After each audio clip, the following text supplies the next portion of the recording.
नमस्कार, आप देख रहे हैं इंडिया वॉइस और मैं हूं आपके साथ प्रज्ञा मिश्रा। बुलेटिन की शुरुआत करेंगे। सबसे पहले खबर की बात करते हैं जो यूपी से आ रही है। यूपी में भद्री रियासत में पड़ी दरार का असर यूपी के राजनीतिक गलियारों तक दिखाई दे रहा है, जहां राजा भैया की पत्नी रानी भावनी सिंह ने एक्स पर पोस्ट कर सीएम योगी से न्याय की गुहार लगाई है। यानी राजमहल का षड्यंत्र सीएम के दरबार तक पहुंच चुका है, जिसके बाद भावनी सिंह ने जहां एक्स पर पोस्ट कर महिला सुरक्षा के दावों की पोल खोलते हुए अपने लिए न्याय की भीख मांगी, तो वहीं पुलिस प्रशासन भी गंभीर सवाल खड़े किए हैं। देखिए हमारी ये खास रिपोर्ट।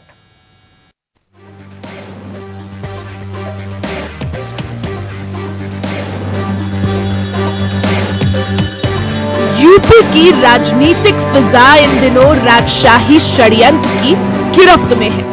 जहां दिल्ली से शुरू हुआ प्रॉपर्टी और धोखाधड़ी का विवाद अब यूपी के राजनीतिक गलियारों और सीएम योगी के दरबार पहुंच चुका है। बाहुबली विधायक रघुराज प्रताप सिंह उर्फ राजा भैया ने विधानसभा में मुख्यमंत्री योगी आदित्यनाथ के पैर छूकर जहां आशीर्वाद लिया, तो रानी भानवी सिंह ने सीएम से न्याय की गुहार लगा दी। यानी सीएम योगी के दरबार में पहुंची राजमहल से जुड़ी राजा रानी की पंचायत। दरअसल भद्री रियासत में पड़ी दरार की जो वजह सामने आई है, उसकी तह में द प्रॉपर्टी प्राइवेट लिमिटेड को लेकर छिड़ा विवाद है।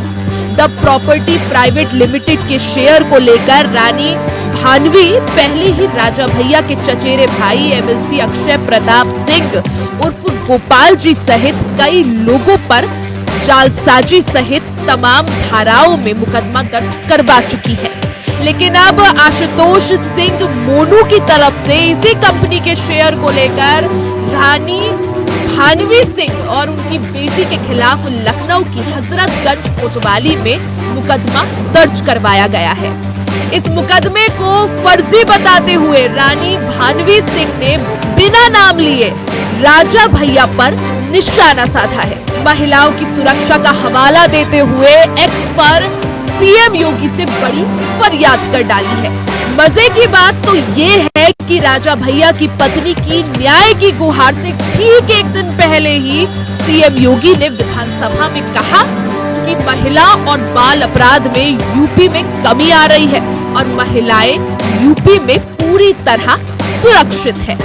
ऐसे में भानवी सिंह ने भी सीएम को उनके बयान की याद दिलाते हुए अपने मामले में संज्ञान लेने की बात कही है। दरअसल महिला सुरक्षा को लेकर गुहार लगाता ये पूरा मामला यूपी की सियासी रुतबे का है, जिसको लेकर भानवी सिंह न सिर्फ इशारा कर रही है बल्कि खुद पर मानसिक प्रताड़ना और मानसिक रूप से कमजोर करने का आरोप भी लगा रही है। अब सवाल ये है कि हजरतगंज पुलिस पर जिस तरह से भेदभाव करने का आरोप लगाया जा रहा है, उसके पीछे किसका रुतबा और दबदबा काम कर रहा है? क्या वाकई में दबाव में काम कर रही है पुलिस या फिर मसला सियासी है? ये तो राजशाही की दीवारें और सीएम का दरबार ही जाने। मगर यूपी में उठे इस विवाद के बाद महिला सुरक्षा की धुंधली तस्वीर और आने वाले समय में कई समीकरण बदलना तय है। Bureau report, India voice.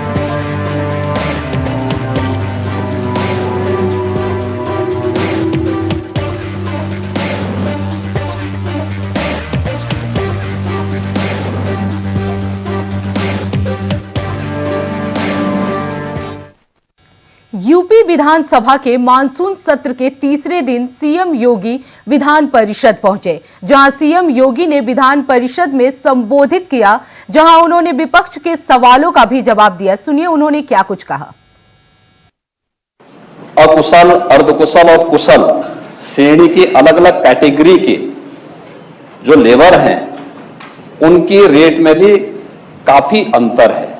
आप देख सकते हैं, जो उन्होंने दिया भी आपको, जो अनुसूचित जो पहली श्रेणी दी गई है, इसमें अकुशल की जो पहली मजदूरी है वह है 410 रुपये, अर्धकुशल की है 451 रुपये और कुशल की है 505 रुपये। ये 3 रुपया कहां से इसमें आता है? एक उद्योग में जो है, मैं चीनी उद्योग की बात, मैं सभी में आ रहा हूं। देखिए, चीनी उद्योग में जो मजदूरी होती है, जो परमानेंट लेबर होती है या सीजनल भी होती है, दोनों प्रकार के लोग काम करते हैं और वह भी 6 महीने के लिए उनका काम होता है। जो परमानेंट होते हैं वो उसकी रिपेयरिंग के काम में बाद में योगदान देते हैं, लेकिन जिस समय सीजन होता है उस समय उनको केवल 6 महीने के लिए ही कार्य करना होता है। दूसरा, पहली बार हुआ है जब इस डबल इंजन सरकार के आने के बाद इन सभी जितने भी श्रमिक हैं इनके रजिस्ट्रेशन की कार्रवाई को सुनिश्चित करते हुए इनके बच्चों के लिए उत्तम शिक्षा के केंद्र अटल आवासीय विद्यालयों का निर्माण हुआ है, जिससे उनके जीवन में व्यापक परिवर्तन किया जा सके। 18 कमिश्नरी में, आप अपनी कमिश्नरी में जाएंगे, बस्ती में भी आप देखेंगे, गोरखपुर में आप जाएंगे, गोरखपुर के सहजनवा में आप जाकर अटल आवासीय विद्यालय को देखिए। आप गोंडा में जाएंगे तो गोंडा में भी आपको देखने को मिलेगा, क्योंकि आपका जो क्षेत्र है काफी लंबा है। ये उनके जीवन में ही परिवर्तन करने का है एक प्रयास सरकार के स्तर पर हुआ है, जिससे बीओसी बोर्ड में उनके द्वारा जो शेष, उनके नाम पर जो शेष जमा होता है उस शेष का उपयोग उनके परिवारों के उत्तम जीवन के लिए, भरण पोषण के लिए और उनके जीवन में व्यापक परिवर्तन लाया जा सके, इसी के लिए किया गया है। और मुझे नहीं लगता है कि इतने विस्तृत उत्तर के बाद भी इसमें कोई सप्लीमेंट्री या कोई अनुपूरक बचता हो। बहुत विचार विमर्श करके पहली बार आपको देखने को मिला होगा पिछले 7 वर्ष में कि श्रमिकों के लिए सरकार ने अनेक योजनाएं प्रारंभ की हैं। उन योजनाओं का परिणाम आज आपको इस रूप में उसकी अलग अलग कैटेगरी के रूप में है। और दूसरा, आपको यह भी देखना होगा कि अगर आपके यहां कार्य नहीं होता तो बहुत सारे राज्य आपके सामने, में तमिलनाडु के त्रिशूर की बात करता हूं, वहां का टेक्सटाइल उद्योग 2 लाख से अधिक अकुशल और कुशल श्रमिक पहले उत्तर प्रदेश के वहां कार्य करते थे। आज जब उत्तर प्रदेश में टेक्सटाइल का, रेडीमेड गारमेंट्स का और यहां पे टेक्सटाइल पार्क के निर्माण की कार्रवाई प्रारंभ हुई और यहां पे टेक्सटाइल उद्योग ने आगे बढ़ना, कार्य करना प्रारंभ किया, कारपेट उद्योग यहां पे आगे बढ़ा, परिणाम है यहां का जो भी श्रमिक था जब वापस आया है वहां बंदी हुई, लेकिन लोगों को आज यही उत्तर प्रदेश के अंदर कार्य भी मिला है। यह दिखाता है कि उत्तर प्रदेश में इस दिशा में श्रम और सेवायोजन विभाग ने या फिर वस्त्र उद्योग विभाग ने या अन्य सभी संबंधित विभागों ने कार्य किया है। तो वहीं सपा प्रमुख अखिलेश यादव का बयान सामने आया है, जिसमें उन्होंने कहा है कि ये जाति का सवाल नया नहीं है, जाति का सवाल बहुत पुराना है। जाति का सवाल जिसे जानना है उसे अंबेडकर की किताब एनिहिलेशन ऑफ कास्ट जरूर पढ़ना चाहिए। सुनिए और क्या कुछ कहा अखिलेश यादव ने। जाति का सवाल कोई नया नहीं है, जाति का सवाल बहुत पुराना है। मैं उन बातों में नहीं जाना चाहता हूं। आप हमारे वो साथी हैं जो हर एक पे नजर रखते हैं, और एक समय ऐसा आया था उत्तर प्रदेश के सदन में जहां शूद्र को लेकर के बहुत सी चर्चा शुरू हो गई थी। और मुझे याद है कि मैं जब मंदिर के दर्शन करने गया तो कुछ ऐसी ताकतें हैं समाज में, वो नहीं चाहते थे कि मैं हवन पूजन करूं।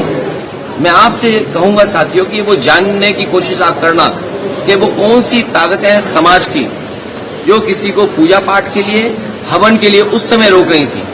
जिस दिन मुख्यमंत्री आवास को गंगा जल से धोया गया था, मुझे कोई आज समझा दे, कोई जागरूक समझदार इंसान मुझे ये समझा दे कि किसी मुख्यमंत्री के घर को गंगा जल से कैसे साफ किया जा सकता है।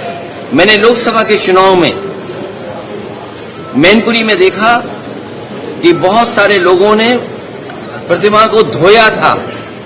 अगर ये सब बातें मैं भूल जाऊं एक बार को, लेकिन उसके बाद मैं कन्नौज में उस मंदिर में गया था जिस मंदिर में जाकर के पहली बार मैं चुनाव जीता था, और मेरे वहां आने के बाद मंदिर धोया गया था।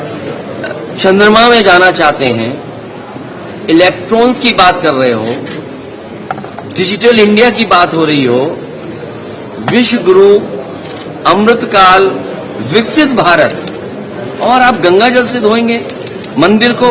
सवाल अगर ये हट जाए एक बार को, और जो सदन का सवाल है, क्या बीजेपी कांग्रेस पार्टी के नेता या किसी भी व्यक्ति की जात पूछ सकती है? हम और आप लोग कभी व्यवहारिक मजाक करते हैं तो उसमें चलो एक बार को कोई बात मजाक में चली जाए, लेकिन सदन में जो शब्द का इस्तेमाल हुआ था, मुझे तो ये लगता है अनुराग ठाकुर जी को कहा गया है कि 99 बार गाली खा करके आओ आप सदन में, तब आप मंत्री बनोगे। जाति का सवाल जिसको जानना है, बाबा साहब भीमराव अम्बेडकर जी की किताब एनिमिलेशन ऑफ कास्ट, एनिमिलेशन ऑफ कास्ट जरूर पढ़नी चाहिए। अगर कोई इस सदन में, और जिस विचारधारा से हम लोग जुड़े हैं, नेताजी जुड़ रहे, डॉक्टर राममनोहर लोहिया जी की विचारधारा को लेकर के जा रहे हैं, उन्होंने जाति तोड़ो की बात कही थी। इनके पास अगर कोई व्यवस्था हो जिससे जाति तोड़ी जा सके, बीजेपी के लोग बताएं कि जाति तोड़ो आंदोलन जो डॉक्टर राममनोहर लोहिया जी ने चलाया था और समाज में एक परिवर्तन लाने की कोशिश की थी, क्या जाति तोड़ो आंदोलन का उनके पास कोई दूसरा है विकल्प? और फिर जिसको जाति को लेकर के शिकायत और दिक्कत और परेशानी हो, उसे आज ही किताब खरीद लेनी चाहिए मंडल कमीशन की, और उसकी प्रस्तावना पढ़नी चाहिए। और प्रस्तावना के साथ साथ हमारे संविधान की प्रस्तावना भी पढ़नी चाहिए, जिसमें सोशलिस्ट कंट्री की बात कही है, जिसमें गैर बराबरी खत्म करने का रास्ता दिखाया गया है। और जाति के आधार पे ही आपको आरक्षण क्यों दिया है? आरक्षण इसीलिए दिया कि हम जाति के आधार पर हम गरीब हैं, तो अगर ये मांग हो रही है कि जाति जनगणना हो तो कोई गलत नहीं है। हमारे बहुत सारे फैसले और बहुत सारी नीतियां तभी अच्छी बनेंगी जब जाति जनगणना हो जाए और समाज को ये पता लगे कौन कितनी आबादी का है, उसको उस हक और सम्मान के साथ उसको उसमें मिल जाए। और सबसे बड़ी बात है, भारतीय जनता पार्टी के लोग घबराए हुए पीडीए की लड़ाई से, ये पीडीए से घबराए हुए हैं, क्योंकि एनडीए को अगर किसी ने पटका है तो पीडीए ने पटका है। और जो लोग कहते थे एम बाई गठबंधन, एम बाई गठबंधन, हमारे पीडीए ने एम बाई को हराने का काम किया है। कांग्रेस पार्टी ने पीएम के खिलाफ विशेषाधिकार हनन का नोटिस दे दिया है। उधर बीजेपी सवाल उठा रही है कि जब राहुल गांधी से लेकर अखिलेश यादव तक सब जगह लोगों की जातियां पूछते हैं, तो सामाजिक न्याय पर देश की जनता की जातियां गिनाना चाहते हैं, तो अपनी जाति बताने में इतनी आपत्ति क्यों? कांग्रेस आरोप लगा रही है कि अनुराग ठाकुर ने राहुल गांधी से जाति पूछ ली। बीजेपी कह रही है कि अव्वल तो जाति पूछी नहीं, और पूछ भी लिया तो बताते क्यों नहीं। तो ऐसी घमासान जुबानी सियासत पर जब चल रही है, लेकिन इस लड़ाई में जातीय जनगणना का मुद्दा पीछे छूटता दिख रहा है। आइए आपको इनसे जुड़े कुछ राजनीतिक बयान सुनाते हैं। क्या बीजेपी कांग्रेस पार्टी के नेता या किसी भी व्यक्ति की जात पूछ सकती है?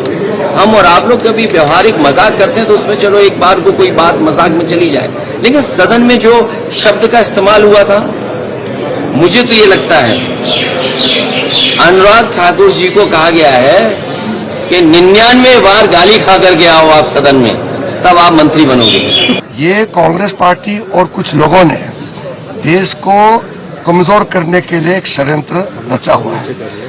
ये लोग लोकतंत्र को कमजोर करने के लिए, हमारा जो आर्थिक स्थिति है, भारत का इकोनॉमी को कमजोर करने के लिए अराजकता पैदा करना चाहता है, लॉलेसनेस, यहाँ देश में हिंसा फैलाना चाहते हैं। अनुराग ठाकुर जी ने जब अपने विषय को रखा, किसी का नाम नहीं लिया, किसी का नाम नहीं लिया। नाम नहीं लेते हुए उन्होंने कहा जिसकी जाति का पता नहीं वह जाति पूछ रहे हैं, तो केवल एक ही व्यक्ति को बुरा लगा और उसके इशारे पे कांग्रेस के सारे सदस्य खड़े हो गए। क्यों? जो उन्होंने कहा है बहुत ही निंदनीय है, और मैं उम्मीद करती हूं कि वहां पे जो लीडर्स हैं उनसे माफी मंगवाएंगे। और मैं कहूंगा कि उनमें से कितने लोग हैं, उनके बड़े बड़े लीडर इतने इंटरकास्ट मैरिजेस कर लिए, आपके पास तो लिस्ट होगा। हर बड़े लीडरों का बात कर रहा हूं मैं, छोटे लीडरों का नहीं, मंत्रियों का। वो पहले अपना सूरत आईने में देख के दूसरों को बात करें। अगर जाति को पूछता है तो क्या बुरा है? अगर हमसे कोई जाति पूछे तो हम, अगर जाति में हमको तकलीफ क्या है? हमारे धर्म पूछे, हमें तकलीफ क्या है? तो राहुल गांधी से भी मैं भी पूछता हूँ, राहुल जी बताएं आपका धर्म क्या है, आपकी जाति क्या है? देखिए, ये राहुल गांधी जी पे टिप्पणी नहीं थी, अनुराग ठाकुर जी की परवरिश पे प्रश्न चिन्ह उठता है। उन्होंने अपनी परवरिश को गाली दी है, उनको 4 बार सोचना पड़ेगा। जातिगत जनगणना हकीकत है और भला होगा प्रधानमंत्री जी का और निर्मला जी का कि आप लोग करवाइए, ताकि आपकी बजट हवा हवाई ना हो, आपकी नीतियां हवा हवाई ना हो। फिलहाल इस बुलेटिन में इतना ही। देश दुनिया की तमाम बड़ी खबरों के लिए देखते रहिए इंडिया वॉइस। तब तक के लिए नमस्कार।